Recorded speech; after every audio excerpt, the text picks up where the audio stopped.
Welcome to the Faith and Finances Podcast. This is episode 187, and I'm your host, Tim Rosen, and it's Christmas time.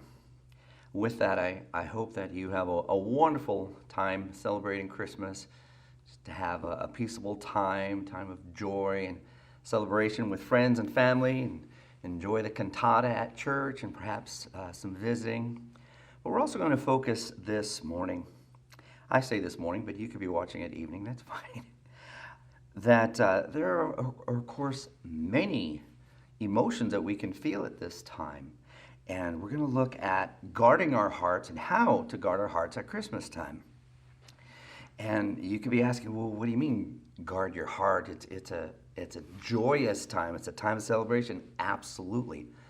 None of us are immune, even as Christians, to have thoughts enter our minds which then become beliefs, and then we act on them. And God gives us emotions, and they're for a good purpose. But of course, you and I can understand that there are some emotions that would be based on something that is not true, perhaps a lie, and get us distracted from the truth, and even turn our hearts away from Christ, perhaps not even intentionally. Let's look at some of these, and stay with me, because some of these we don't like to address. We don't even like to talk about them, but we're not immune to them.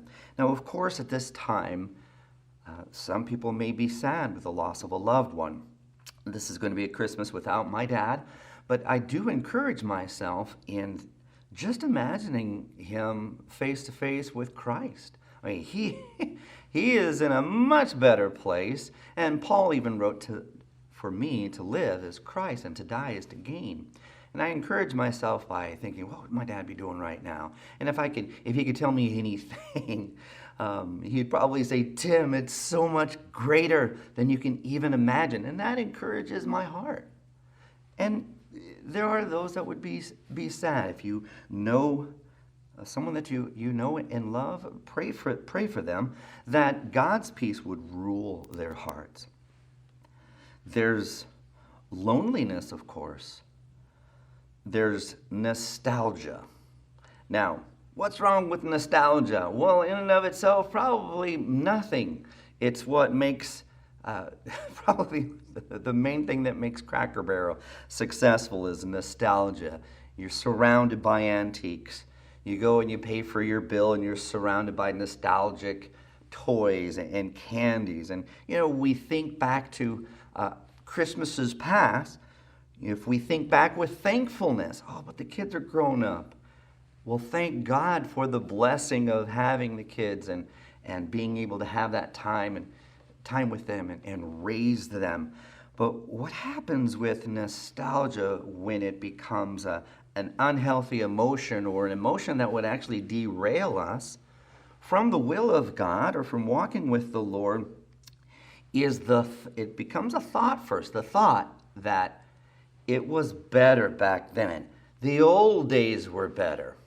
I have a family member, won't mention names, she's a sibling, and she always goes back to the 80s. She wishes it was the 80s again. The 80s were the best. Well, she was a kid and had no responsibility. And maybe you've had those thoughts too. Let them be fleeting thoughts. But is there a problem with the nostalgia that has us think things used to be better? It was better in, pick your decade.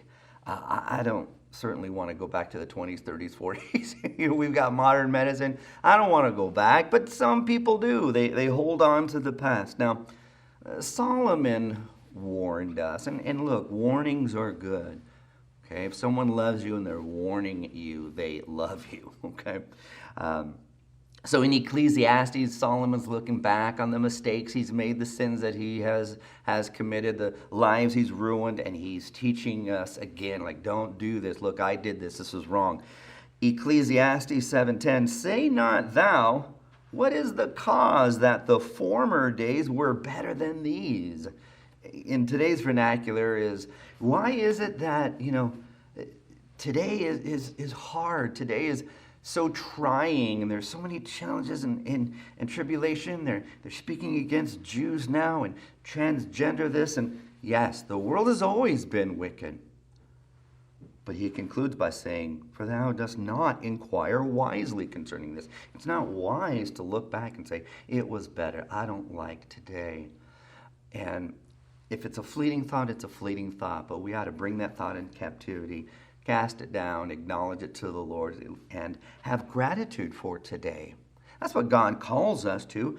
He calls us to gratitude. This is the day that the Lord has made. I will rejoice and be glad in it. If you have breath today, He's got a purpose for your life. And it's exciting because it's God's plan, which is so much better than ours. Anything that we can create. Now, there's another issue around Christmas. Not Christmas itself, but you and I can let these thoughts pop in really easily. And there are many thoughts and emotions under this banner of, we don't even like to say the word, materialism. Not calling out Christmas, celebrating Christmas as materialistic. But stay with me on some of these thoughts that can pop into our minds. How about keeping up with assumed expectations in gift giving? Not gift giving in and of itself, but perhaps there's this unspoken expectation that you're supposed to give expensive or nicer gifts to people who maybe you don't even love or care about, whether that's at work or neighbors, or maybe it's the level of quality or price of gifts that has just kind of been in the family, and you feel this unspoken pressure to spend more, and so we're kind of keeping up with appearances. Of course, that's not a healthy heart at all. Whether it's a tradition or assumed expectations. And I think if we stop to examine it, maybe there are some areas where we perform or we do buy gifts based on unspoken expectations. And that could also cause us to overspend. Now, we may not even like the word budget, but I hope that you have made an allotment, identified a dollar amount. Okay, this is what we will spend on Christmas gifts, and not go over it, and cause you to be a better consumer, shop for deals, and live within your means, which Solomon also teaches. Be diligent to know the state of thy flock. Look well to thy herds. Today it's our dollars and our accounts. This is the money you have. Use that. Do not let it detract away from paying the electric bill, rent, mortgage, your car payment, giving to the Lord. You know, this is not a season to say, okay, let's just back off of giving here for a moment. God understands. He owns the cattle on that 1,000 hills, and He'll understand because we, need to get these gifts. Of course, doing things our way is never the right solution. So overspending, of course, is it's not wise. It hurts our finances, puts stress on us, leads to debt. And, that's another area under materialism. If we don't guard our heart and we just follow, this is the way we've always done it, or follow our heart, like I need to get this gift or that gift, and that can lead to creating debt. If you don't have the money, you use a credit card. If you've had a pattern of using credit cards and you use it again, you're mounting up debt.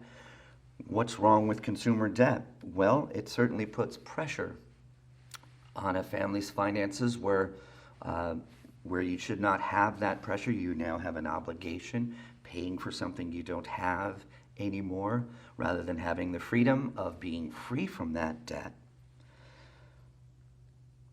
And again, all of us have these thoughts or impulses. We don't have to act on those thoughts or impulses. Companies do a great job of marketing, putting it right there in front of your face. This is the newest. This is what your son wants for Christmas, and if you're a good dad, you ought to get it for him. We don't have to fall for every marketing campaign and all the commercials pushing this and pushing that. And then I think an area that perhaps is more subtle. Materialism for Christians, it can be subtle. Except when it's someone else and you look at someone else and say, hey, he's materialistic. Not me. We don't look at ourselves that way. But it's the area of comparing ourselves with others. And it starts with a glance, a fleeting thought, but just like any other thought, if we hold on to it, it can build like a snowball. Husbands and wives, if you have a thought for a moment, your spouse says something and you thought, well, that's kind of hurtful, and you get offended. You start dwelling on it. That thought builds. A thought is built on a non-truth, a lie. But you're building on it, and now you're building your argument, and that little snowball gets bigger and bigger and bigger. And now you have a blowout over something that's not even true. Well, the same can happen when we compare ourselves. We could just have a glance and look at another Christian, and they've got a nicer car. They just bought a bigger house. Why is it that they always have the nicest, newest clothing? Why do they get to lavish their kids with gifts? And man, I'm just struggling to just get, each of our kids one gift. It can be a fleeting thought, but look, God, with His Spirit in us, gives us that discernment that we take the initiative. We're proactive. We recognize that thought, like that thought is not of the Lord.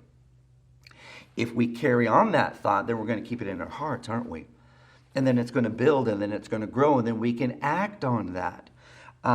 What happens when we are comparing ourselves is maybe inside our heart, because we're holding on to this wrong belief, maybe we want to work harder so we can have the things that they have, buy the clothing and the gifts that they have.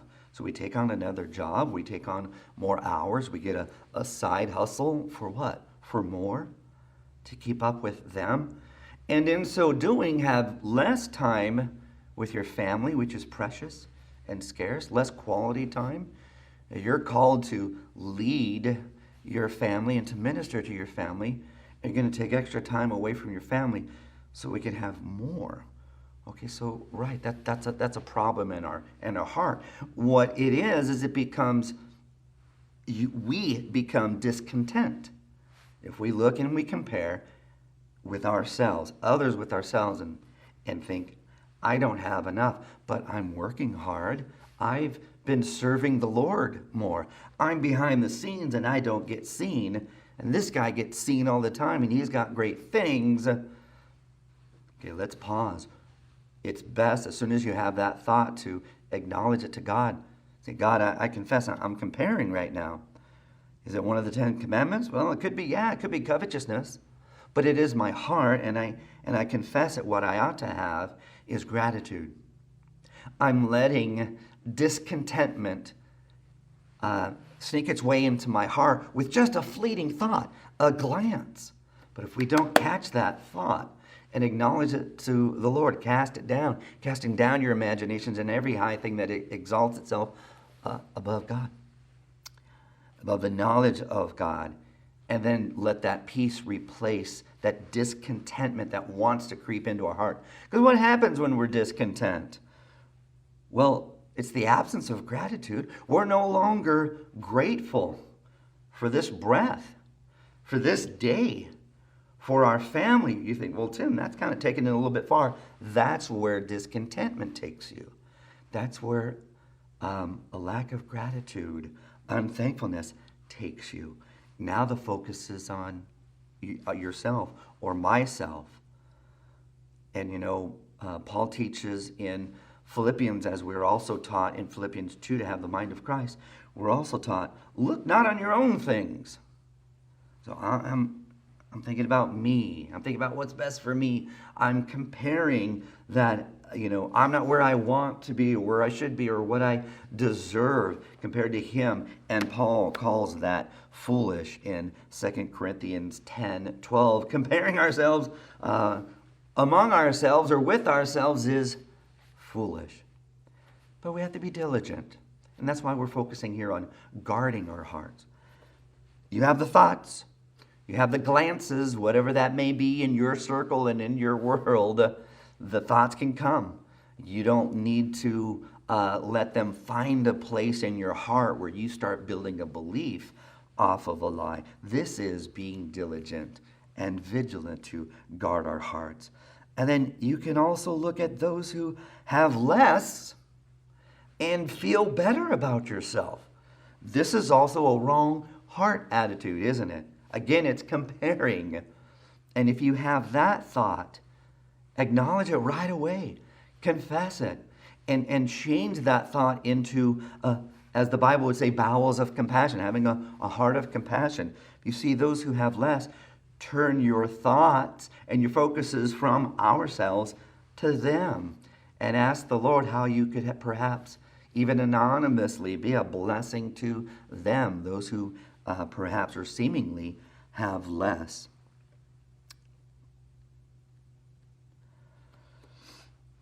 So these emotions that we are looking at, again, there's good emotions. There are emotions that if they pop into our heart or mind, we need to be diligent and guard that heart and ask, is this an emotion? What I'm feeling, is it from the Lord? Or is it selfish? Is it of the enemy? Okay, the enemy cannot possess you, can't enter into you. You have one spirit. But you can have thoughts, can't you? And just the other day, out of nowhere, do you notice that spouses can, have disagreements or arguments over the silliest things? But then feelings are hurt, and we start dwelling on it. And then I just prayed, I said, Lord, examine my heart. Am I approaching this selfishly? And please speak to her heart too. And that was like an immediate answer to prayer. And my wife came out of her office. We both talked and acknowledged how we were just, selfish. We had a headache. Someone had sinuses, and we kind of spoke out of how we felt. And we immediately reconciled. And I praise God for that. And it reminded me that how many times, you can't count how many thoughts you have throughout the day. How many of are good thoughts? Thoughts that are, as Paul would write, whatsoever things are true, whatsoever things are just, whatsoever things are honest and pure and lovely and of good report and virtue, think on these things. Well, that's a great filter. If a thought pops in and it's not one of those, kick it out. We tend to hold on to thoughts, and then they become feelings, then they become beliefs, and then we act on them. All of these things we've mentioned so far, they're misplaced values. So isn't this a good time to have a reset? It seems to be a general consensus, even as I'm out in the marketplace talking to people, at different stores and such, that they just really want to just kind of have a breather and just be kind to everyone. And they're absolutely right. And this should be all year, shouldn't it? But I do hope that you have time just to breathe, a time to reset. And as the psalmist wrote in Psalm 139, just pray and ask the Lord, search me and know my heart. Try me and know my thoughts. Am I thinking in the wrong direction? Are my thoughts leading me towards selfishness, discontentedness, keeping up with the Joneses, keeping up, saving face, as they say, keeping appearances. Pause from the busyness. Perhaps as you talk to God, maybe acknowledge that, Lord, I've let some self-imposed pressures of the season rob me of the joy of my salvation, taking my eyes off the truth, and I'm not even thinking about the promised Messiah who came, who left heaven's glory, took on the image of man, and was man, but left heaven's glory to come to a sin-cursed earth, took on the wrath of God himself in obedience, suffered and died. God raised him from the dead. And sometimes we know that, but we don't dwell on it. We don't meditate day and night because we let the busyness or the pressures of the season rob us of those truths. So on the practical side, we don't have to overspend. We don't have to keep up appearances. If we feel that pressure, isn't that pride creeping in? What will they think of me if I don't get a gift as good as I did last year? We don't have to impress people. We can be creative and thoughtful. Some of the gifts that I remember most from Christmases past are those that took time and thoughtfulness. A painting. My daughter it seemed instantly, she just crocheted. I was corrected. It's not knitting, Dad. It's crocheting. All of a sudden, she did this thing that looked like this blanket from Mexico, which I love. But it was this little thing, and she called it a mug rug. I'm like, that's amazing. You know, it had all the different colors and the strings at the end and everything. And she's making those. I'm like, that's amazing. You may not crochet, but there's something. Just the thoughtfulness. There are many times where I invested hours in putting together photos and video clips, putting together thoughtful music to time it with the memories, and gave it to a family member of our as a reminder of our time together. I gave them a video slideshow, a movie. You can be thoughtful like that. And in taking our thoughts off of ourselves and others and putting it into action, visit your local hospital and the children's wing. Get permission, but guess what? There's children in hospitals on Christmas time. I know it's a downer, we don't like to think about it, but it's a reality. And when we start thinking of being a blessing to others, okay, that's a blessing for ourselves as well. Takes the pressure and the thought off of us and onto others. You can buy some packaged snacks. You can buy some toys, coloring books, or what have you, and distribute them and visit room to room. My family and I have done that, and what joy that they are getting a visit at Christmas time, and it doesn't cost much. Ask your church that you're a member at for a few names and addresses of widows. Bring them some baked goods. Again, putting the thoughts and interests of others before our own. Man, if that doesn't bring the peace and joy back into your heart, I don't know what would. It's just some ideas of taking our thoughts off of ourselves. You don't have to use debt. You don't have to keep up appearances. We're going to keep the reason for Christmas in our hearts and not let anything outwardly rob our joy. Well, I do hope that you have a memorable and a peaceful and a joyful Christmas and into the new year. If you're traveling, please pray for your own safety. I've learned not to assume upon God that He's just going to keep us safe. Why not pause and pray specifically for safety as you travel? If you're traveling, send me an email. I'll pray for your safety. I'll pray for your safety travel. I will pray for your sick loved ones, and we'll have the email here display on the screen, and you're welcome to send me an email.